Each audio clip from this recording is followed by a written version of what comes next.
ଜାଗ୍ରତ ଭାରତ ନ୍ୟୁଜ୍ର ଅଷ୍ଟମ ବାର୍ଷିକ ଉତ୍ସବ ଧୁମ୍ଧାମ୍ରେ ପାଳିତ। ଜାଗ୍ରତ ଭାରତ ନ୍ୟୁଜ୍ ପରିବାର ପକ୍ଷରୁ ଆଜି ଜାଗ୍ରତ ଭାରତ ନ୍ୟୁଜ୍ ତାର ଅଷ୍ଟମ ବାର୍ଷିକ ଉତ୍ସବ ଧୁମ୍ଧାମ୍ରେ ପାଳନ କରିଛି।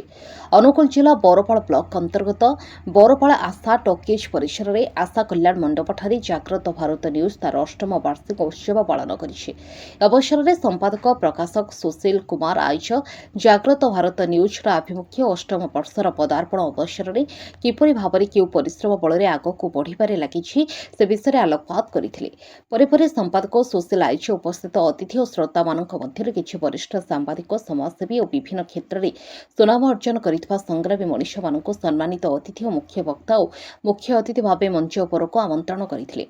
ମୁଖ୍ୟ ଅତିଥି ଭାବେ ବିଶିଷ୍ଟ ସମାଜସେବୀ ଶ୍ରୀଯୁକ୍ତ ବସନ୍ତ ତ୍ରିପାଠୀ, ସମ୍ମାନିତ ଅତିଥି ଭାବେ ପୂର୍ବତନ ଅନୁଗୁଳ ଜିଲ୍ଲା ସୂଚନା ଓ ଲୋକସମ୍ପର୍କ ଅଧିକାରୀ ଶ୍ରୀଯୁକ୍ତ କୈଳାସ ଚନ୍ଦ୍ର ବେହେରା, ସମ୍ମାନିତ ଅତିଥି ଭାବେ ବରପାଳ ଅଞ୍ଚଳର ବରିଷ୍ଠ ସାମ୍ବାଦିକ ଶ୍ରୀଯୁକ୍ତ ଅଖିଳ କୁମାର ମହାପାତ୍ର, ସମ୍ମାନିତ ଅତିଥି ଭାବେ ବରିଷ୍ଠ ସାମ୍ବାଦିକ ସନାତନ କର, ମୁଖ୍ୟ ବକ୍ତା ଭାବେ ବିଶିଷ୍ଟ ସାମ୍ବାଦିକ ସରୋଜକାନ୍ତ ଜେନା ଓ ଜାଗ୍ରତ ଭାରତ ନ୍ୟୁଜ୍ର ସମ୍ପାଦକ ଶ୍ରୀଯୁକ୍ତ ସୁଶୀଲ କୁମାର ଆଇଚ ପ୍ରମୁଖ ମଞ୍ଚାସୀନ ଥିଲେ।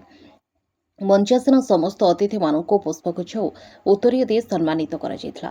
ପ୍ରଥମେ ମୁଖ୍ୟ ଅତିଥି ଓ ଅନ୍ୟାନ୍ୟ ଅତିଥିମାନେ ପ୍ରଭୁ ଶ୍ରୀ ଜଗନ୍ନାଥଙ୍କ ସଦ୍ଗୁରୁରୁ ଶ୍ରୀ ଶ୍ରୀ ଅର୍ଜୁନଙ୍କ ଫଟୋଚିତ୍ରରେ ପୁଷ୍ପମାଲ୍ୟ ଅର୍ପଣ କରି ପ୍ରଦୀପ ପ୍ରଜ୍ୱଳନ ସହ ଆଜିର କାର୍ଯ୍ୟକ୍ରମକୁ ଆଗକୁ କରିଥିଲେ। ଆଜିର କାର୍ଯ୍ୟକ୍ରମକୁ ସମ୍ପାଦକ ସଞ୍ଚାଳକ ଭାବେ କାର୍ଯ୍ୟକ୍ରମକୁ ଆଗକୁ ବଢ଼ାଇବା ସହ ପର୍ଯ୍ୟାୟକ୍ରମେ ସମ୍ମାନିତ ଅତିଥିମାନଙ୍କୁ ଆଜିର ଆଲୋଚନାଚକ୍ର, ସୂଚନା ଅଧିକାର ଏବଂ ସତ୍ୟର ସନ୍ଧାନ ଓ ଗଣତନ୍ତ୍ରରେ ଗଣମାଧ୍ୟମର ଭୂମିକା ଉପରେ ଆଲୋକପାତ କରିବାକୁ ଅନୁରୋଧ କରିଥିଲେ। ଏ ସମ୍ପର୍କରେ କହିବାକୁ ଯାଇ ସାମ୍ବାଦିକଙ୍କ ଭୂମିକା ଗୁରୁତ୍ୱପୂର୍ଣ୍ଣ ବୋଲି ସମସ୍ତେ ଆଲୋକପାତ କରିଥିଲେ। ଅନୁଗୁଳ ଅଜିତ କୁମାର ଭୋଇଙ୍କ ରିପୋର୍ଟ, ଓଡ଼ିଶା 24 ନ୍ୟୁଜ୍।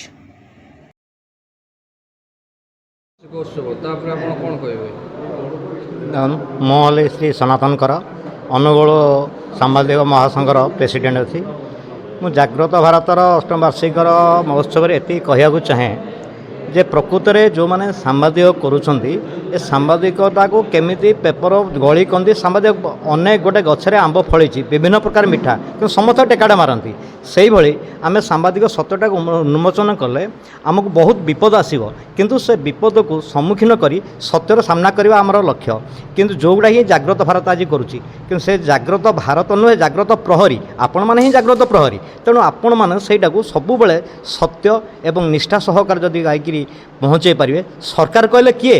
ଆପଣମାନେ ସରକାର କେଉଁଠି ଯାଉନି, ଆଗ ସୋସିଆଲ ମିଡ଼ିଆ ଯାଇ ପହଞ୍ଚିଲେ ତାପରେ ଯାଇକିରି ଅନ୍ୟ ଟିଭି ବାଲା ପହଞ୍ଚୁଛନ୍ତି, ଏମାନେ ପହଞ୍ଚନ୍ତି।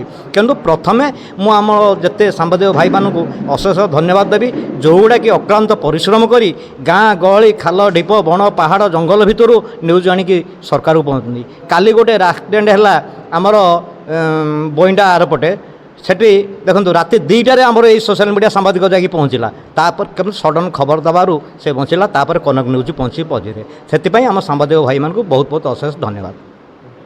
राज्य सहसंपादक ओडिशा डिजिटल मीडिया महासंघ और सृष्टि न्यूज़र सब एडिटर अनुगुल। मु आज निजक बड़ धन्य मन कली। जाग्रत भारतर वार्षिक उत्सव, अष्टम वार्षिक उत्सव योगदान करी मुख्य वक्ता रूपे मत निमंत्रित करा जायथिला। आउ ए सुजोग पाई मु बहुत निजक धन्य मन करुची। सुशील कुमार आइच, प्रतिष्ठाता जाग्रत भारत, तांकर एटा अष्टम माइलस्टोन आज से अतिक्रम कले। बहुत संघर्ष दे से तांकर न्यूज चैनल को अनुगुल गोटे प्रतिष्ठित न्यूज चैनल रूपे गढ़ी तोली। से अशेष अशेष धन्यवाद।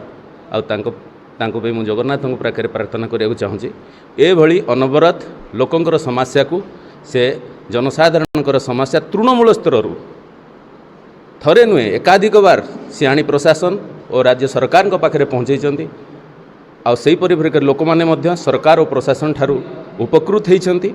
से भली सांबादिकता हेबा दरकार। पैसा पछरे गोड़े लोकों ठारू गाड़ी खाई सांबादिक हेबा अपेक्षा गोटे सचोट न्यूज बाहर कर, जो थे जनकल्याण थी, लोक मानकर आपण उपर आस्था विश्वास बढ़िबो, जो आस्था विश्वास आपण प्रेरणा उत्स हम। जहाँ जाग्रत भारत सुशील आइच माने से ही आगामी दिन में समस्त हो। आउ ये जाग्रत भारत दीर्घायु हो। आउ एमती अनवरत लोका किशोर साहू, ओडापड़ा ब्लॉक सकाल रिपोर्टर, ता सहित ढेंकानाल डीजेर डिस्ट्रिक्ट कोऑर्डिनेटर। आज आमर ये जागृत भारत न्यूज़र अष्टम वार्षिक उत्सव योगदान करी बहुत खुशी लगे। जहाँ हो सुशील भाई ये जो अनुगुल हो कि आम ओडिशा जी आप्राण उद्यम माने लोकों समस्या आ सरकार